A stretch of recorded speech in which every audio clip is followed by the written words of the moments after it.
Recently, as protests and violence spread across Los Angeles, a social media post caught people's attention. The post said something very simple but controversial. Indians come to America to work hard, not to cause trouble. It suggested that while some groups were involved in riots and unrest, Indian immigrants were focused on their careers and education.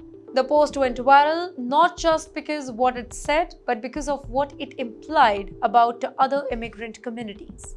It pointed fingers at people from countries like Pakistan, Palestine, Somalia, and Mexico, saying that they were the ones who were involved in street violence and chaos.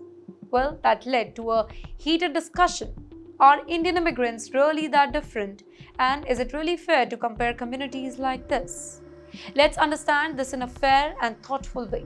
Indian Americans now make up about 5.2 million people in the US. That's only about 1.5% of the total population, but their impact is huge. In 2023 alone, Indian Americans paid between $250 to $300 billion in taxes.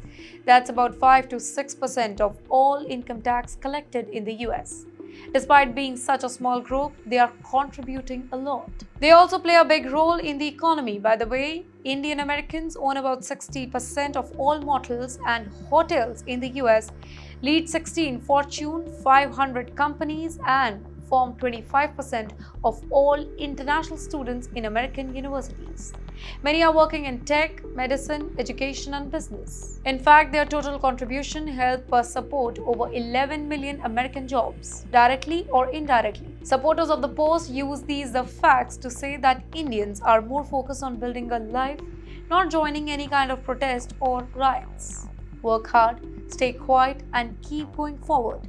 That's how many describe the Indian mindset in the US. But critics said that such comparisons are unfair. They pointed out that other immigrant groups like Pakistanis, Somalis, and Palestinians are smaller in number, and many are still recovering from war, poverty, and trauma. For example, there are about 600,000 Pakistani Americans in the US, many of whom live in big cities, and they are highly educated. Somalis and other Americans are even fewer in numbers, but are slowly making progress in fields like healthcare and small businesses. The issue here isn't just about statistics, it's about identity. In the time of trouble, some communities are praised for staying silent, while others are blamed for speaking up. But every group has its own struggles, histories, and reasons for doing what they do.